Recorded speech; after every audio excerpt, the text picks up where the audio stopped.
Fast food খেলে আপনার immune system দুর্বল হয়ে যেতে পারে, কারণ এই খাবারগুলোতে পর্যাপ্ত ভিটামিন, মিনারেল, ফাইটোকেমিক্যাল এবং লাইফ ফোর্স থাকে না।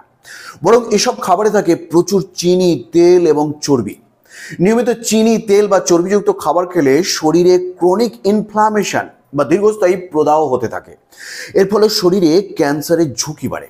বন্ধুরা, আমেরিকা একটি উন্নত রাষ্ট্র হলেও সেখানে ক্যান্সারের প্রকোপ দিন দিন বাড়ছে। নিয়মিত ফাস্ট ফুড খাওয়ার কারণে যে রোগগুলো ঝুঁকি বাড়ছে সেগুলো হলো স্থূলতা, হৃদরোগ, উচ্চ রক্তচাপ, diabetes, fatty liver disease, stroke, heart attack, kidney রোগ, আলঝেইমার্স, ডিমেনশিয়া, উদ্বেগ এবং বিষণ্ণতা।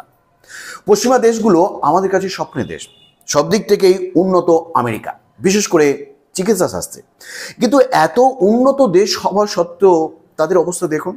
প্রতি 4 জনে একজন হৃদরোগে আক্রান্ত, প্রতি 2 জনে একজন উচ্চ রক্তচাপে ভুগছেন, প্রতি 10 জনে একজন ডায়াবেটিস আক্রান্ত, প্রতি 3 জনে 2 জন স্থূলতায় আক্রান্ত।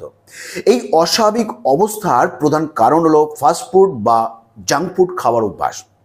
পশ্চিমা জীবনে ব্যস্ততা এত বেশি যে তাদের পরিবার বা দাম্পত্য সম্পর্ক নেই বললেই চলে। আমাদের দেশের মতো তাদের স্ত্রী বা সংসার নেই। তারা নিজে ইনকাম করে, নিজে খায়। আধা রান্না করা খাবার বা ফাস্টফুড খেয়েই তাদের জীবন চলছে। আমাদের মধ্যে অনেকেই আছেন যারা পশ্চিমা ধাঁচে জীবনযাপন করতে চান। শীতকালেও কেউ কেউ কোটের বদলে হাফ প্যান্ট পরে ঘুরে বেড়ান, যাতে আমেরিকা হওয়া যায়। শুধু পোশাক নয়, তারা ফাস্টফুডও খাচ্ছেন। ফলে আমাদের দেশের তরুণ প্রজন্ম পশ্চিমা ধাঁচে ফাস্টফুড খেয়ে হৃদরোগ, উচ্চ রক্তচাপ, ডায়াবেটিস এবং ফ্যাটি লিভারের মতো রোগে আক্রান্ত হচ্ছে।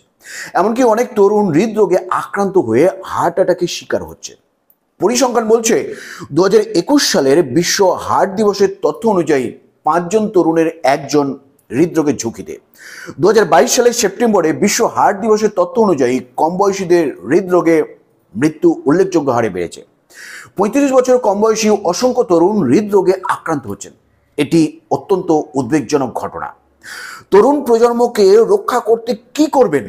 তাদের হৃদরোগ, উচ্চ রক্তচাপ, হার্ট অ্যাটাক এবং ডায়াবেটিস থেকে মুক্ত রাখতে হলে এখনই সতর্ক হতে হবে। উপায় কি আছে? Fast food, junk food, soft drinks এবং এনার্জি ড্রিঙ্কস খাওয়া বন্ধ করুন। যদি এখনই এগুলো বন্ধ করতে পারেন তাহলে আশা করা যায় আপনি ধীরে ধীরে একটি সুস্থ, কর্মময় এবং দীর্ঘ জীবনের দিকে এগিয়ে যাবেন। সব বন্ধুরা, এই ছিল আজকের পরিবেশন। আজকের ভিডিওটি ভালো লাগলে অবশ্যই একটি লাইক করবেন এবং এই ভিডিওটি যদি আপনার কাছে অত্যন্ত প্রয়োজনীয়, শিক্ষামূলক এবং গুরুত্বপূর্ণ বলে মনে হয় তাহলে অবশ্যই আপনার পরিচিতদের মধ্যে শেয়ার করবেন। ভালো থাকবেন, সুস্থ থাকবেন। ধন্যবাদ।